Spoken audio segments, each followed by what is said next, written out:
প্রতিশোধ নিতে চান?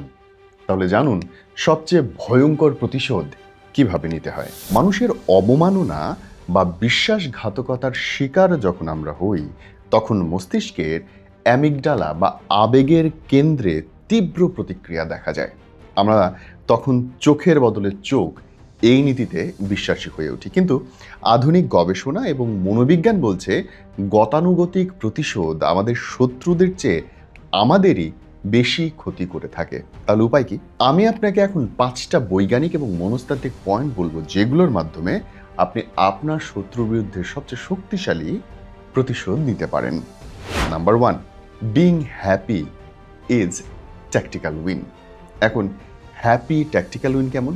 ইউনিভার্সিটি অফ জুরিক গবেষণা করছে এবং তারা বলছে মানুষ যখন সরাসরি প্রতিশোধ নেয়, তখন সে নিজে তার কষ্টের স্মৃতিকে বারবার ঝালাই করে। একে বলা হয় রুমিনেশন। এর বিপরীতে আপনি যখন নিজের জীবনকে উপভোগ করতে শুরু করবেন, তখন আপনার মস্তিষ্ক নেতিবাচক নিউরাল পাথওয়েগুলো বন্ধ করে দেবে। আপনার সুখী চেহারা আপনার প্রতিপক্ষর ইগোতে সবচেয়ে বেশি আঘাত করে। এটা মনে রাখতে হবে, আপনি যত সুখী, আপনার শত্রু তত বেশি দুঃখী। নাম্বার 2, প্রোডাক্টিভ রিভেঞ্জ বা সাবলিমেশন। এই ব্যাপারটা কি?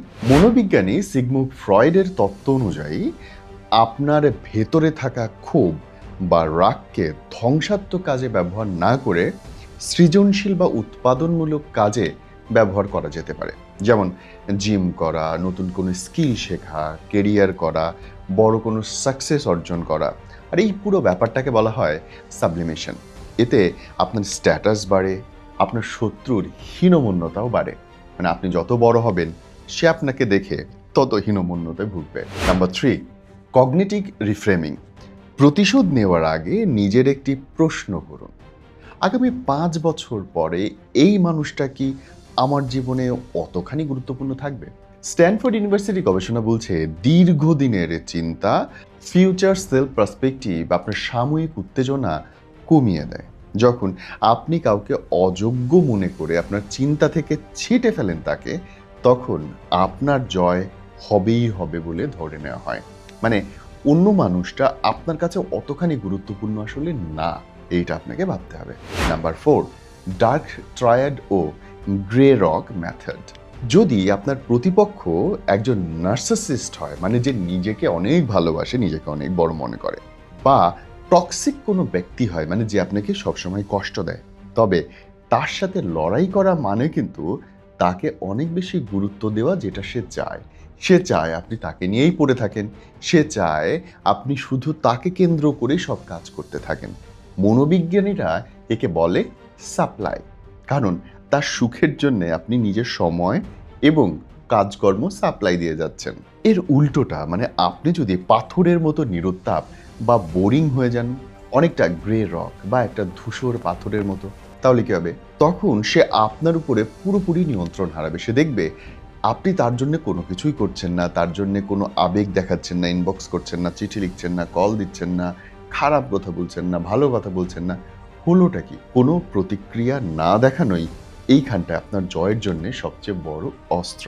Number 5, just world hypothesis. সামাজিক মনোবিজ্ঞানের তত্ত্ব হলো মানুষ বিশ্বাস করতে চায় যে খারাপ কাজের ফল খারাপ হবে। তবে বাস্তবে হাতে নাতে ফল পাওয়ার চেয়ে বড় প্রতিশোধ হলো নিজের ভ্যালু বা বাজার মূল্য এতটাই বাড়িয়ে ফেলা যে একসময় ওই ব্যক্তিটা আপনার সাথে কথা বলার জন্য সুযোগ খুঁজতে বাধ্য হবে। বুঝতে পারছেন তো? নাম্বার 6, রিভেঞ্জ গ্রাফি বনাম পজিটিভ সাইকোলজি। উল্টো করে বলা যেতে পারে the power of empathy gap. গবেষণা বলছে প্রতিশোধ নেওয়ার মুহূর্তের তৃপ্তি খুব অল্প সময় স্থায়ী হয়। কার্নেগি মেলন বিশ্ববিদ্যালয় এক স্টাডি বলছে যারা প্রতিশোধ নেয় না, তাদের রক্তচাপ এবং হার্ট রেট অনেক বেশি স্বাভাবিক থাকে অন্যদের তুলনায়। আপনার শারীরিক সুস্থতা এবং মানসিক প্রশান্তি বজায় রাখাই হলো আপনার জন্য প্রকৃত জয়, কারণ আপনাকে বুঝতে হবে সে থাকা না থাকা, যাওয়া না যাওয়ায় আপনার আসলে কিছু যায় আসে না। নাম্বার 7, ডোরম্যাট সিনড্রোম থেকে মুক্তি পাওয়া। অনেকে মনে করেন প্রতিশোধ না নেওয়া মানে দুর্বলতা, কিন্তু মনোবিজ্ঞান বলছে সীমানা নির্ধারণ বা বাউন্ডারি সেটিং হচ্ছে সবচেয়ে বড় বুদ্ধিবৃত্তিক পদক্ষেপ। আপনি যখন কাউকে আপনার জীবনে প্রবেশের অধিকারটাই কেড়ে নেবেন, তখন সেটি তার জন্য হবে সবচেয়ে বড় পরাজয়। এটাকে বলা হয় সোশ্যাল ডেথ, মানে আপনার জীবনে সে কোনোভাবেই কোনো কিছুতেই খবরদারি করার ক্ষমতাই রাখলো না। নাম্বার 8, স্টোইক দর্শন ও নিয়ন্ত্রণ। বিখ্যাত দার্শনিক মার্কাস অ্যারেলিয়াস বলেছিলেন, সেরা প্রতিশোধ হলো তোমার শত্রুর মতো না হওয়া। আপনি যদি তার মতো নিচু মানসিকতার হয়ে কাজ করেন, তবে দিন শেষে জয় কিন্তু ওই মানুষটারই হবে, কারণ সে আপনাকে তার স্তরে নামিয়ে নিতে পেরেছে। নিজের ব্যক্তিত্ব ধরে রাখাই হলো পরাজিত করার বৈজ্ঞানিক উপায়। শেষ করি ইউনিভার্সিটি অফ ভার্জিনিয়ার সাইকোলজিস্ট টিমোথি উইলসের একটা চমৎকার কথা দিয়ে। মানুষ যখন প্রতিশোধ নেয়, সে আসলে সেই পুরনো ক্ষতকে আবার সতেজ করে তোলে। তাই বিজ্ঞানীদের চোখে সেরা প্রতিশোধ হলো উপেক্ষা বা ইগনোরেন্স, ব্যক্তি উন্নতি বা সেলফ গ্রোথ, নিস্তব্ধতা বা সাইলেন্স। এর যে কোনো একটা হতে পারে আপনার জীবনের সেরা প্রতিশোধ। শেষ কথা, সুইজারল্যান্ডের গবেষক তারা বলছেন, প্রতিশোধ নেওয়ার পর মানুষের ডিপ্রেশন লেভেল অনেক বেড়ে যায়। বুদ্ধিদীপ্ত প্রতিশোধ হলো তাকে ক্ষমা নয়, বরং তাকে অপ্রাসঙ্গিক করে তোলা, যেটাকে ইংরেজিতে বলে ইররেলেভেন্ট। আপনার মৌনতা এবং আপনার উন্নতি, এই দুয়ে মিলে তৈরি হোক ইতিহাসের সেরা প্রতিশোধ। এই ভিডিওটা দেখা শেষ হলে আপনি নিজের কাছে নিজে প্রতিজ্ঞা করবেন, এত বড় আপনি হবেন, এত উঁচুতে নিজেকে নিয়ে যাবেন যেন কোনো কিছুই আপনাকে ছুঁতে না পারে। আর আপনার আজকে যারা ক্ষতি করেছে, তারা আগামীতে আপনার পায়ের কাছে আসার জন্য যেন অনুনয় বিনয় করে। ভিডিওটা নিজের ওয়ালে শেয়ার করে রাখেন, যেন সব সময় মনে থাকে আপনি অনেক দামি।